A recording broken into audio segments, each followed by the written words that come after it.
Ladies and gentlemen, I would like to welcome you to the first video vlog for Sports Speak 7-3.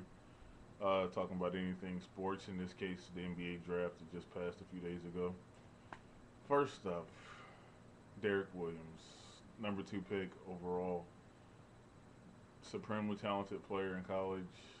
I understand why he gets drafted, but I don't think the guy will ever make an all-star game. Granted, this was an extremely weak draft anyway. I don't know that there are any all stars in this particular draft class, but here's why I don't think Derek's going to get one. Derek Williams, he has a good stroke from outside. He's real good down on the block, either facing up or back to the basket. The problem is he doesn't really have a mid-range game, and on top of that, he's only 6'8". So at 6'8", do you play him at the 4, which really isn't going to get you anywhere, or do you play him at the 3, which again really doesn't get you anywhere? If you play him at the 4, especially in the Western Conference, you're going to have to put him up against Dirk, Tim Duncan, Blake Griffin, maybe even David Lee when he's playing at the 4, even though David's not that great offensively. LaMarcus Aldridge, who's emerging as a ridiculously talented low post player, and David West. David West, he can maybe hang with. The other ones, not so much. They're all 6'10", 6'11". I think he'll just get put on the top 10 of ESPN for all the wrong reasons. Like, he'll get postered at some point. The 3's even worse. Because if you play him at the 3, then you're asking a guy who's primarily a post player in college and who has a post player's body as far as athleticism goes to guard the likes of Carmelo Anthony, LeBron James, Kevin Durant. Caron Butler comes back healthy this year. And then to a lesser extent, Deshaun Marions and Lamar Odoms of the world. And if memory serves, Paul Pierce is a small forward too. So I don't know. I don't see Derek being able to guard either of those players on a consistent basis and stop them from scoring. So basically, if you put him up against a 4, he'll be able to score a little, but I don't think he'll be able to stop anybody because he's not particularly long armed. He's not a shot blocker. He wasn't even known for that in college. So he's not going to get that many rebounds against guys that are that much taller than him. And if you put him against a 3, I don't think he's going to be able to score, and I don't think he's going to be able to stop anybody from scoring. So the best option you really have is to allow the guy to come off the bench is just an offense. Which, if you're doing that, chances of you making an all-star team are slim to none. My other problem with the NBA draft is pick number 4, Tristan Thompson. Cleveland Cavaliers. You're trying to recover from the LeBron debacle, the decision, as they called it.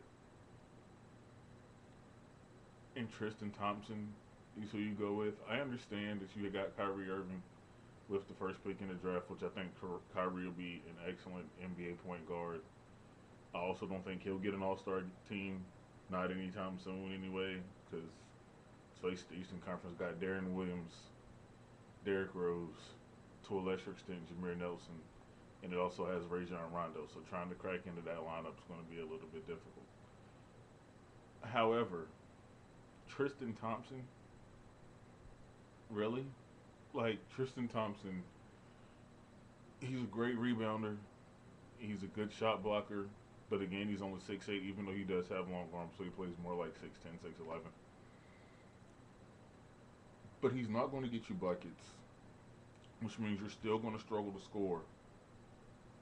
And you already have a power forward in place that you like in J.J. Hickson. So why do you go for another one? That just doesn't make sense. Essentially, you've drafted a younger, smaller Anderson Varejao without the hair. That at number 4 in the NBA draft. At the worst, at the least, you could have traded a pick to pick up a few more either later in the draft or in next year's draft when the class will presumably be a little bit better depending on how the CBA works out with freshmen being able to declare. But to pick Tristan Thompson, number 4, to me is absurd because shot blockers and rebounders, if you're going to get them that high, they have to be dominant. They have to be able to dominate a game from those two aspects. Maybe not to the extent that Bill Russell did, but they have to be to the extent that Ben Wallace did, perhaps. And I don't see Tristan Thompson doing that. So roughly, the Cavs might have just bit themselves in the foot again, or shot themselves in the foot, I should say. I don't really have any other problems with the draft. I'm pretty sure that the Utah Jazz took a huge sigh of relief when Jimmer Fredette got picked and didn't force their hand to make that decision. But generally, I was fairly okay with all the decisions, except this one. Iman Shumpert going in the first round to the New York Knicks. I will admit, I am an unabashed, unadulterated Duke fan. Have been my entire life, always will be. But how you pick Iman Shumpert, which granted he's 6'5", Nolan Smith's only 6'2", but how you pick Iman Shumpert in the first round when Chris Singleton's still on, when Nolan Smith's still on the board, Kyle Slinger's on the board, and if you wanted to go strictly for defense, Chris Singleton's still on the board, who can lock up anybody when he's healthy and will get you more buckets than Iman Shumpert does. That makes no sense. And you can't say because you wanted a point guard, because Iman Shumpert's not a point guard. I mean, really. He's listed as a point guard. He plays the point guard position. But Iman Shumpert's not a point guard, especially not in Mike D'Antoni's system. He doesn't have the decision-making capability to run that system the way Steve Nash did, or the way that anybody else that Mike D'Antoni's had at a point guard. Like, he'll run it worse than Stephon Marbury did, and that was atrocious. So that decision completely baffled me. I understand why the New York Knicks fans booed it. It made absolutely no sense whatsoever. You want to go the defensive route? Completely understandable because your defense is lacking. But Iman Shumpert, that's the best. That's the best choice you can make in the first round of the NBA draft was Iman Shumpert. I sincerely doubt that. This basically concludes video vlog, and that's redundant, I know, because vlog is the V stands for video. But anyway, this is the first video podcast of the Sports Speak 73 vlog. Hope you guys come back for the next one. On a side note, NFL, it's about that time for y'all to get it together. I mean, it's been over 100 days now with this lockout situation, and I'm getting kind of nervous.